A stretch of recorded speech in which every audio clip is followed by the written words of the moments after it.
नमस्कार, मैं आपकी दोस्त वंदना। आपका वाणी चैनल पर स्वागत है। यह मेरा एक प्रयास है आप सबको साहित्य से जोड़ने की और इस कथानक के परिदृश्य में आप सबको पहुंचाने की। इसके लिए आप हमसे जुड़िए और हमारे चैनल को लाइक शेयर सब्सक्राइब करें। फिर आज हम शुरू करते हैं प्रेमचंद जी का उपन्यास गोदान। पुरुष के कर्म में रत देखकर मुझे उसी तरह वेदना होती है। ऐसे पुरुष को स्त्री के रूप में स्त्री के कर्म करते देखकर मुझे विश्वास है ऐसे पुरुषों को आप अपने विश्वास और प्रेम का पात्र नहीं समझते, और मैं आपको विश्वास दिलाता हूँ ऐसी स्त्री भी पुरुष के प्रेम और श्रद्धा का पात्र नहीं बन सकती। खन्ना के चेहरे पर खुशी की चमक उठी। राय साहब ने चुटकी ली। आप बहुत खुश हैं खन्ना जी। खन्ना बोले, मालती मिले तो पूछो, अब कहिए। मेहता आगे बढ़े। मैं प्राणियों के विकास में स्त्री के पद को पुरुषों के पद से श्रेष्ठ समझता हूँ, उस तरह जैसे प्रेम और त्याग और श्रद्धा को हिंसा और संग्राम और कला से श्रेष्ठ समझता हूँ। अगर हमारी देवियाँ सृष्टि और पालन के देव मंदिर में हिंसा और कला के दानव क्षेत्र में आना चाहती हैं तो उससे समाज का कल्याण न होगा। मैं इस विषय में दृढ़ हूँ। पुरुष ने अपने अभिमान में अपनी कीर्ति को अधिक महत्व दिया। वह अपने भाई का स्वतत्व छीन कर उसका रक्त बहाकर समझने लगा उसने बहुत बड़ी विजय पाई।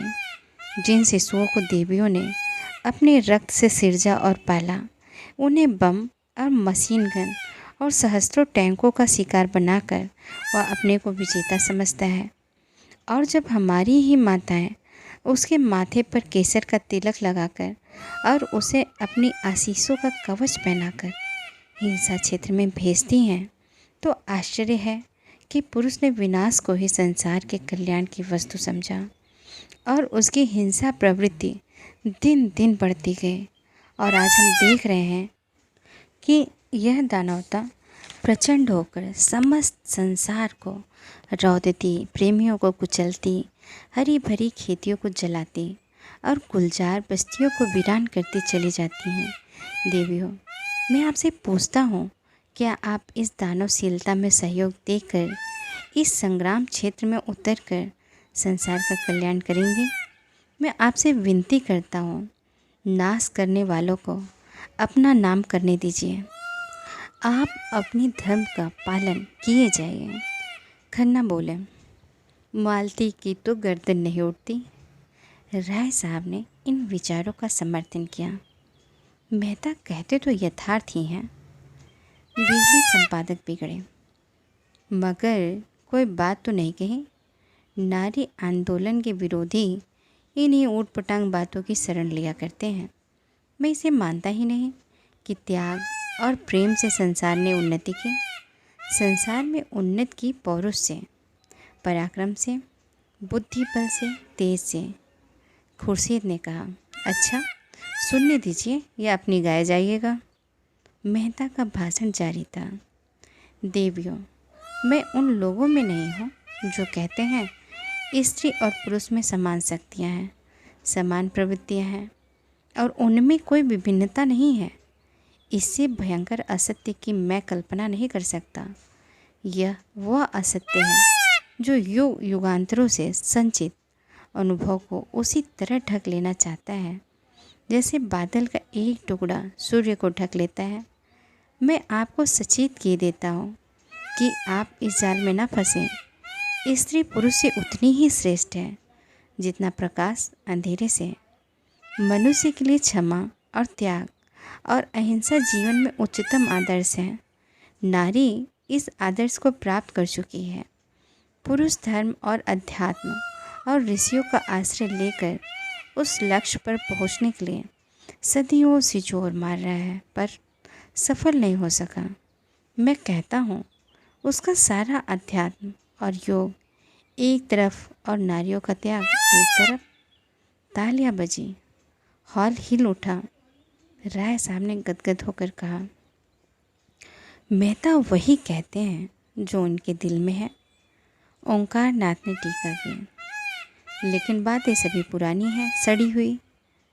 पुरानी बात भी आत्मबल के साथ कही जाती है तो नई हो जाती है।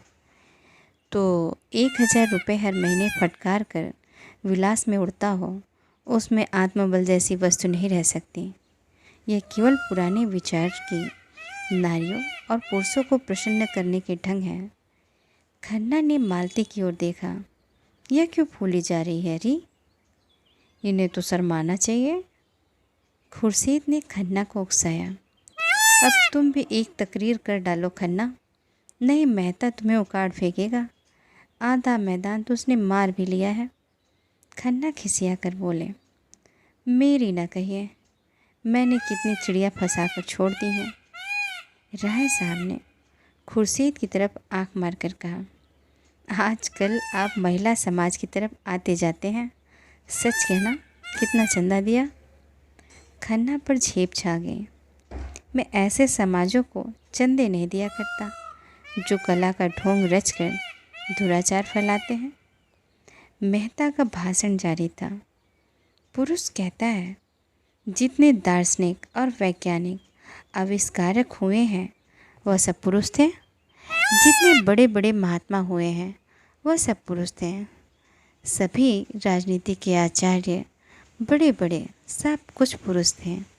लेकिन इन बड़ों बड़ों के समूहों ने मिलकर क्या किया? महात्माओं और धर्म प्रवर्तकों ने संसार में रक्त की नदियाँ बहाने और वैमनस्य की आग भड़काने के सिवा और क्या किया? योद्धाओं ने भाइयों की गर्दनें काटने के सिवा और क्या यादगार छोड़ी? राजनीतिज्ञों की निशानी अब केवल लुप्त साम्राज्यों के खंडहर रह गए हैं और आविष्कारकों ने मनुष्य को मशीन का गुलाम बना देने के सिवा और क्या समस्या हल कर दी? पुरुषों की रची हुई इस संस्कृत में शांति कहाँ है? सहयोग कहाँ है? ओंकारनाथ उठ जाने को हुए। विलासियों के मुंह से बड़ी बड़ी बातें सुनकर मेरा देह भस्म होता जाता है। खुर्शीद ने उनका हाथ पकड़कर बैठाया। आप भी संपादक जी निरे पोंगा ही रहे। अजी यह दुनिया है जिसकी जी में जो आता है बकता है। कुछ लोग सुनते हैं और तालियां बजाते हैं। चलिए किस्सा ख़त्म। ऐसे ऐसे बेशुमार मेहते आएंगे और चले जाएंगे और दुनिया अपनी रफ्तार से चलती रहेगी। बिगड़ने की कौन सी बात है? असत्य सुनकर मुझसे रहा नहीं जाता। राय साहब ने इन्हें और चढ़ाया। उल्टा के मुंह से सतियों की सी बात सुनकर किसका जी न चलेगा? ओंकारनाथ फिर बैठ गए। मेहता का भाषण जारी था। मैं आपसे पूछता हूँ, क्या बाज को चिड़ियों को शिकार करते देखकर हंस को यह शोभा देगा कि वह मानसरोवर की आनंदमय शांति की छोड़कर चिड़ियों का शिकार करने लगे? और अगर वो शिकारी बन जाए तो आप उसे बधाई देंगे? हंस के पास उतनी तेज चोंच नहीं है, उतने तेज चंगुल नहीं है, उतनी तेज आँखें नहीं है, उतनी तेज पंख नहीं है और उतनी तेज रक्त की प्यास नहीं है। उन अस्त्रों का संचय करने में उसे सदियां लग जाएंगी। फिर भी वह बाज बन सकेगा या नहीं, इसमें संदेह है। मगर बाज बने या न बने, वह हंस न रहेगा। वह हंस जो मोती चुगता है। खुर्शीद ने टीका की। यह तो शायरों की सी दलीलें हैं। मादा बाज भी उसी तरह शिकार करती हैं जैसे नरबाज। ओंकारनाथ प्रसन्न हो गए। उस पर आप फिलासफर बनते हैं, इसी तर्क के बल पर। खन्ना ने दिल का गुबार निकाला। फिलासफर की दुम है। फिलासफर वह है जो, ओंकारनाथ ने बात पूरी की, जो सत्य से जो भर भी ना टले। खन्ना को यह समस्या पूर्ति नहीं रुची। सत्यवत्य नहीं जानता। मैं तो फिलासफर उसे कहता हूँ जो फिलासफर हो सच्चा। खुर्शीद ने दाद दी। फिलासफर की आपने कितनी अच्छी तारीफ़ की। वाह सुभान अल्लाह। फिलासफर वह है जो फिलासफर हो, क्यों न हो। मेहता आगे चले। मैं नहीं कहता देवियों को विद्या की जरूरत नहीं है और पुरुषों से अधिक। मैं नहीं कहता देवियों को शक्ति की जरूरत नहीं है और पुरुषों से अधिक है। लेकिन वह विद्या और शक्ति नहीं जिसमें पुरुष ने संसार को हिंसा क्षेत्र बना डाला है। अगर वही विद्या और वही शक्ति आप भी ले लेंगे तो संसार मरुस्थल हो जाएगा। आपकी विद्या और आपका अधिकार हिंसा और विध्वंस में नहीं, सृष्टि और पालन में है। क्या आप समझती हैं वोटों से मानव जाति का उद्धार होगा या दफ्तरों में और अदालतों में जबान और कलम चलाने से? इन नकली अप्राकृतिक विनाशकारी अधिकारों के लिए आप वह अधिकार छोड़ देना चाहती हैं जो आपको प्रकृति ने दिए हैं। सरोज अब तक बड़ी बहन के अदब से जब्त किए बैठी थी, अब न रहा गया। फुंकार उठी, हमें वोट चाहिए पुरुषों के बराबर। और कई युवतियों ने हाँक लगाए, वोट वोट। ओंकार नाथ ने खड़े होकर ऊंचे स्वर में कहा, नारी जात के विरोधियों की पगड़ी नीची हो। मालती ने मेज पर हाथ पटक कर कहा, शांत रहो। जो लोग पक्ष या विपक्ष में कुछ कहना चाहेंगे उन्हें पूरा अवसर दिया जाएगा। मेहता बोले, वोट नए युग का माया जाल है, मरीचिका है, कलंक है, धोखा है। उसके चक्कर में पड़कर आप न इधर की होंगी न उधर की। कौन कहता है कि आपका क्षेत्र संकुचित है और इसमें आपको अभिव्यक्ति का अवसर नहीं? हम भी पहले मनुष्य हैं, पीछे और कुछ। हमारा जीवन हमारा घर है, वही हमारी सृष्टि होती है, वही हमारा पालन होता है, वही जीवन के सारे व्यापार होते हैं। अगर वह क्षेत्र परिमित है तो अपरिमित कौन सा क्षेत्र है? क्या वह संघर्ष जहाँ संगठित अपहरण है, जिस कारखाने में मनुष्य और उसका भाग्य बनता है, उसे छोड़कर आप उन कारखानों में जाना चाहती हैं जहाँ मनुष्य पीसा जाता है, जहाँ उसका रक्त निकाला जाता है? मिर्जा ने टीका की, पुरुषों के जुल्म ने ही तो उनमें बगावत की स्पिरिट पैदा की है। मेहता बोले, बेशक पुरुषों ने अन्याय किया है, लेकिन इसका यह जवाब नहीं है। अन्याय को मिटाइए, लेकिन अपने को मिटाकर नहीं। मालती बोले, नारियां इसलिए अधिकार चाहती हैं कि इनका सदुपयोग करें और पुरुषों को उनका दुरुपयोग करने से रोकें। मेहता ने उत्तर दिया, संसार में सबसे बड़े अधिकार सेवा और त्याग से मिलते हैं और वह आपको मिले हुए हैं। उन अधिकारों के सामने वोट कोई चीज़ नहीं। मुझे खेद है, हमारी बहनें पश्चिम का आदर्श ले रही हैं, जहाँ नारी ने अपना पद खो दिया है और स्वामिनी से गिरकर विलास की वस्तु बन गई हैं। पश्चिम की स्त्री स्वच्छंद होना चाहती है, इसलिए कि वह अधिक से अधिक विलास कर सके। हमारी माताओं का आदर्श कभी विलास नहीं रहा। उन्होंने केवल सेवा के अधिकार से सदैव गृहस्थी का संचालन किया है। पश्चिम में जो चीज़ें अच्छी हैं वह उनसे लीजिए। संस्कृत में सदैव आदान प्रदान होता आया है, लेकिन अंधी नकल तो मानसिक दुर्बलता का ही लक्षण है। पश्चिमा की स्त्री आज गृह स्वामिनी नहीं रहना चाहती। भोग की विदग्ध लालसा ने उसे उच्च श्रृंखल बना दिया है। वह अपनी लज्जा और गरिमा को, जो सबसे बड़ी विभूति थी, चंचलता और आमोद प्रमोद पर होम कर रही है। जब मैं वहाँ की शिक्षित बालिकाओं को अपने रूप का या भरी हुई गोल बाहों या अपनी नग्नता का प्रदर्शन करते देखता हूँ तो मुझे उन पर दया आती है। उनकी लालसाओं ने उन्हें इतना पराभूत कर दिया है कि वे अपनी लज्जा की भी रक्षा नहीं कर सकती। नारी की इससे अधिक और क्या अधोगति हो सकती है? राय साहब ने तालियां बजाई। हॉल तालियों से गूंज उठा, जैसे पटाखों की टट्टियां छूट रही हों। मिर्जा साहब ने संपादक जी से कहा, जवाब तो आपके पास भी न होगा। संपादक जी ने विरक्त मन से कहा, सारे व्याख्यान में इन्होंने यही एक बात सत्य कही है। तब तो आप भी मेहता के मुरीद हुए? जी नहीं, अपने लोग किसी के मुरीद नहीं होते हैं। मैं इसका जवाब ढूंढ निकालूंगा, बिजली में देखिएगा। इसके माने यह है कि आप हक की तलाश नहीं करते, सिर्फ पक्ष के लिए लड़ना चाहते हैं। राय साहब ने आड़े हाथों लिया। इसी पर आपको अपने सत्य प्रेम का अभिमान है? संपादक जी अविचल रहे। वकील का काम अपने मुवक्किल का हित देखना है, सत्य या असत्य का निराकरण नहीं।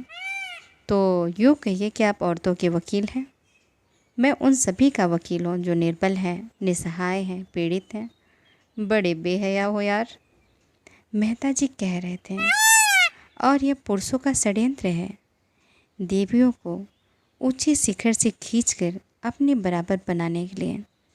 उन पुरुषों का जो कायर हैं, जिनमें वैवाहिक जीवन का दायित्व संभालने की क्षमता नहीं है, जो स्वच्छंद काम क्रीड़ा के तरंगों से साड़ों की भांति दूसरों की हरी भरी खेती में मुंह डालकर अपनी कुत्सित लालसाओं को तृप्त करना चाहते हैं।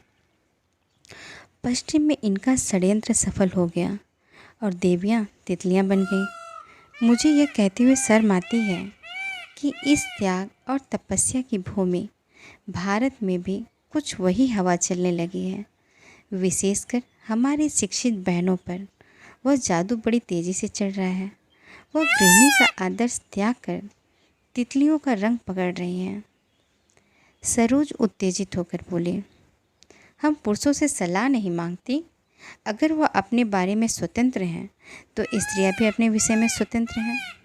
युवतियां अब बिहार को पेशा नहीं बनाना चाहती, वह केवल प्रेम के आधार पर विवाह करेंगी। जोर से तालियां बजीं। विशेषकर अगली पंक्तियों में यहाँ महिलाएं थीं।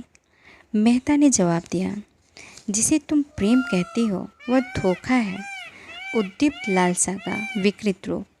उसी तरह जैसे सन्यास केवल भीख मांगने का संस्कृत रूप है, वह प्रेम अगर वैवाहिक जीवन में कम है तो मुक्त विलास में बिल्कुल नहीं है। सच्चा आनंद, सच्ची शांति केवल सेवा व्रत में है। वही अधिकार का स्रोत है, वही शक्ति का उद्गम है। सेवा की वह सीमेंट है जो दंपति को जीवन पर्यंत स्नेह और साहचर्य में जोड़े रख सकता है, जिस पर बड़े बड़े आघातों का कोई असर नहीं होता।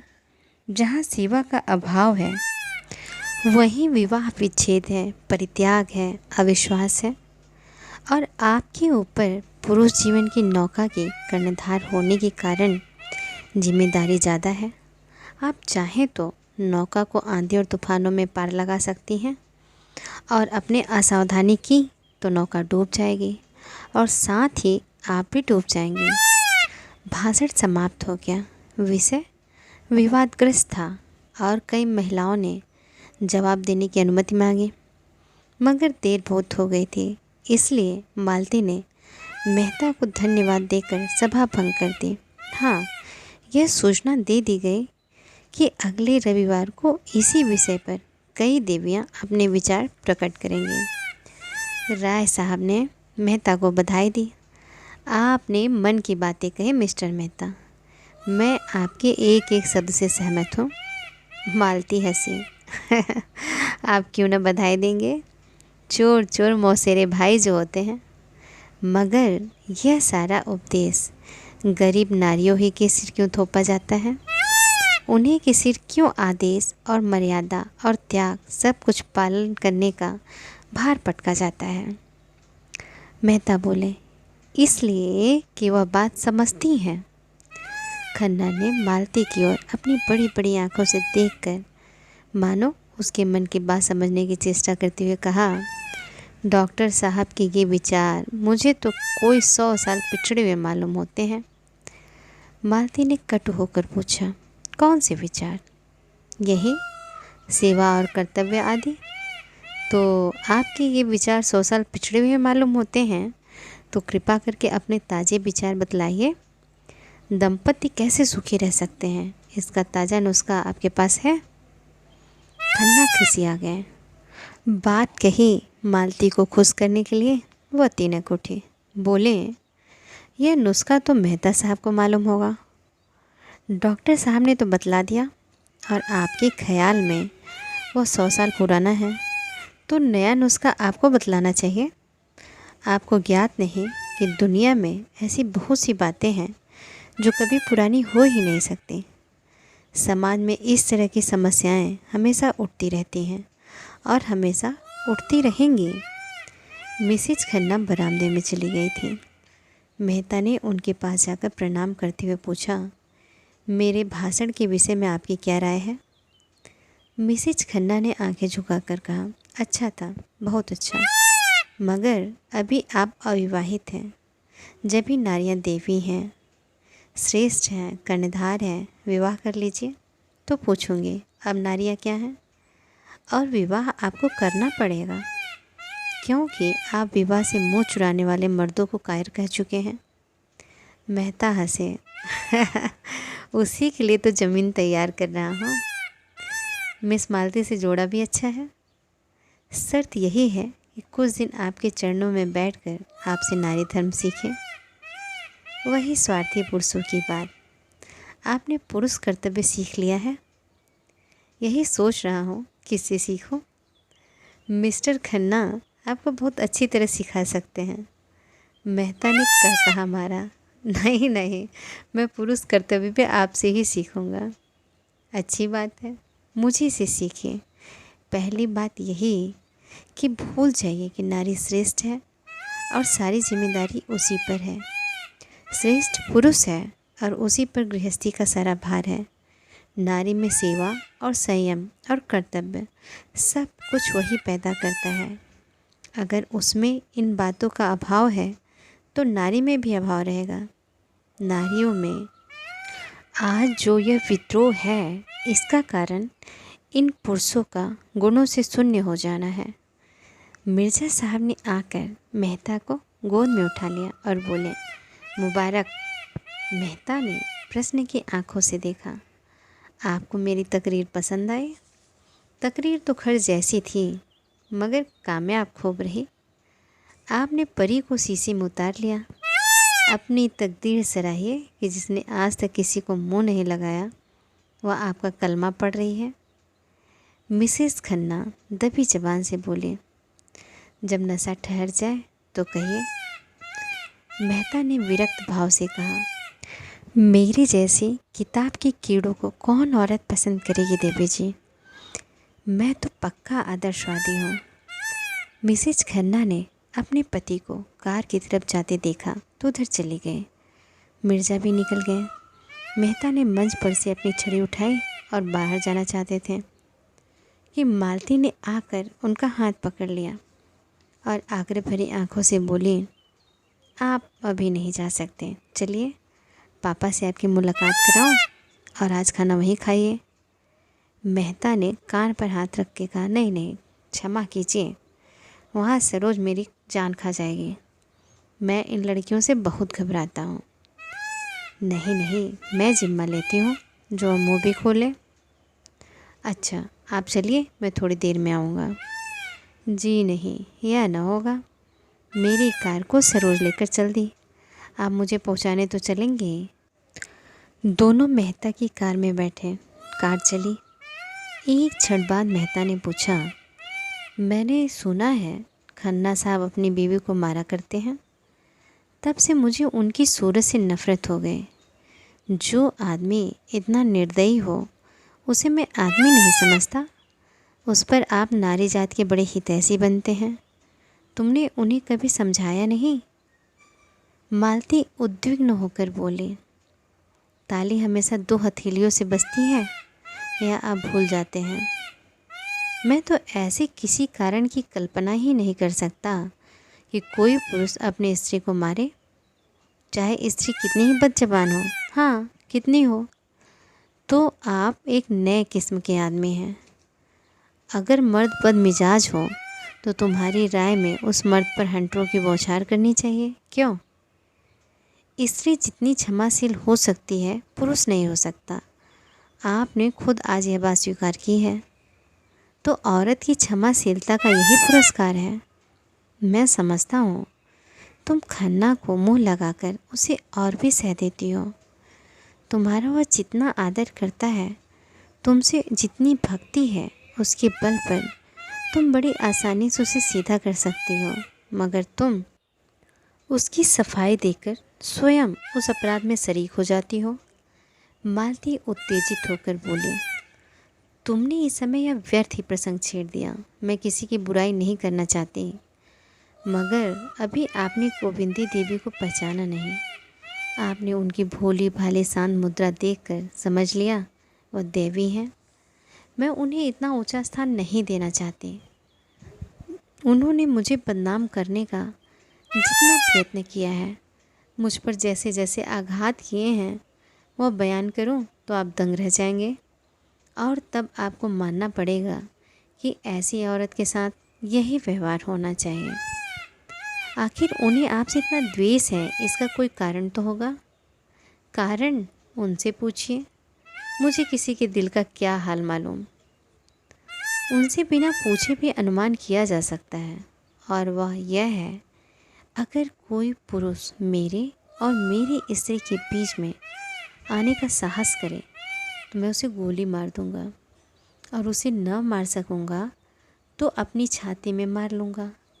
इसी तरह अगर मैं किसी स्त्री को अपने और अपनी स्त्री के बीच में लाना चाहूँ तो मेरी पत्नी को भी यही अधिकार है कि वह जो चाहे करे। इस विषय में कोई समझौता नहीं कर सकता। यह अवैज्ञानिक मनोवृत्ति है जो हमने अपने बनेले पूर्वजों से पाई है, और आजकल कुछ लोग इसे असभ्य और असामाजिक व्यवहार कहेंगे, लेकिन मैं अभी तक उस मनोवृत्ति पर विजय नहीं पा सका और न पाना चाहता हूँ। इस विषय में मैं कानून की परवाह नहीं करता। मेरे घर में मेरा कानून है। मालती ने तीव्र स्वर में पूछा, लेकिन आपने यह अनुमान कैसे कर लिया कि मैं आपके शब्दों में खन्ना और गोविंदी के बीच आना चाहती हूँ? आप ऐसा अनुमान करके मेरा अपमान कर रहे हैं। मैं खन्ना को अपनी जूतियों के नोक के बराबर भी नहीं समझती। मेहता ने अविश्वास भरे स्वर में कहा, यह आप दिल से नहीं कह रही हैं मिस मालती। क्या आप सारी दुनिया को बेवकूफ़ समझती हैं? जो बात सभी समझ रहे हैं, अगर वह मिसेज खन्ना भी समझे तो मैं उन्हें दोष नहीं दे सकता। मालती ने तिनक कर कहा, दुनिया को दूसरों को बदनाम करने में मज़ा आता है। यह उनका स्वभाव है। मैं उसका स्वभाव कैसे बदल दूँ? लेकिन यह व्यर्थ का कलंक है। हाँ, मैं इतनी बेमुरव्वत नहीं हूँ कि खन्ना को अपने पास आते देखकर दुत्कार देती। मेरा काम ही ऐसा है कि मुझे सभी का स्वागत और सत्कार करना पड़ता है। अगर कोई इसका कुछ और अर्थ निकालता है तो वह मालती का गला भर्रा गया और उसने मुंह फेरकर रुमाल में आंसू पोंछे। फिर 1 मिनट बाद बोली, औरों के साथ तुम भी मुझे इसका दुख है। मुझे तुमसे ऐसी आशा न थी। फिर कदाचित उसे अपनी दुर्बलता पर खेद हुआ। वह प्रचंड होकर बोली, आपको मुझ पर आक्षेप करने का कोई अधिकार नहीं है। अगर आप भी उन्हीं मर्दों में हैं जो किसी स्त्री पुरुष को साथ देकर उंगली उठाए भी नहीं रह सकते, तो शौक़ से उठाइए। मुझे रत्ती भर परवाह नहीं। अगर कोई स्त्री आपके पास बार बार किसी न किसी बहाने से आए, आपको अपना देवता समझे, हर एक बात में आपसे सलाह लें, आपके चरणों के नीचे आंखें बिछाए, आपका इशारा पाते ही आग में कूदने को तैयार हो, तो मैं दावे से कह सकती हूँ आप उसकी उपेक्षा न कर सकेंगे। अगर आप उसे ठुकरा सकते हैं तो आप मनुष्य नहीं हैं। उसके विरुद्ध आप कितने ही तर्क और प्रमाण ला कर रखते हैं, लेकिन मैं मानूंगी नहीं। मैं तो कहती हूँ उपेक्षा तो दूर रहे, ठुकराने की बात ही क्या। आप उस नारी के चरण धो धो कर पिएंगे, और बहुत दिन गुजरने के पहले ही वह आपकी हृदयेश्वरी होगी। मैं आपसे हाथ जोड़कर कहती हूँ, मेरे सामने खन्ना का कभी नाम न लीजिएगा। मेहता ने इस ज्वाला में मानो हाथ सेकते हुए कहा, शर्त यही है कि मैं खन्ना को आपके साथ ना देखूं। मैं मानवता की हत्या नहीं कर सकती। वह आएंगे तो मैं इन्हें दुरदुराऊंगी नहीं। उनसे कहिए निजी मामले में दखल देना उचित नहीं समझते, न मुझे इसका अधिकार है। तो आप किसी की ज़बान नहीं बंद कर सकती। मालती का बंगला आ गया। कार रुकी। मालती उतर पड़ी और बिना हाथ मिलाए चली गई। वह यह भी भूल गई उसने मेहता को भोजन की दावत दी है। वह एकांत में जाकर खूब रोना चाहती है। गोविंदी ने पहले भी आघात किए हैं, पर आज उसने जो आघात किया वह बहुत गहरा, बड़ा चौड़ा और बड़ा मर्मभेदी है। राय साहब को खबर मिली कि इलाके में एक वारदात हो गई है और होरी से गांव के पंचों ने जुर्माना वसूल कर लिया है, तो फौरन नोखेराम को बुलाकर जवाब तलब किया। क्यों इन्हें इसकी इत्तला नहीं दी गई? ऐसे नमक हराम दगाबाज आदमी के लिए उनके दरबार में जगह नहीं है। नोखेराम ने इतनी गालियाँ खाईं तो जरा गर्म होकर बोले, मैं अकेला थोड़े ही था, गांव के और पंच भी तो थे, मैं अकेला क्या कर लेता? राय साहब ने उनकी तोंद की तरफ भाले जैसी नुकीली दृष्टि से देखा। मत बको जी, तुम्हें उसी वक्त कहना चाहिए था जब तक सरकार को इत्तला न हो जाए। मैं पंचों को जुर्माना न वसूल करने दूंगा। पंचों को मेरे और मेरे रियाया के बीच में दखल देने का हक क्या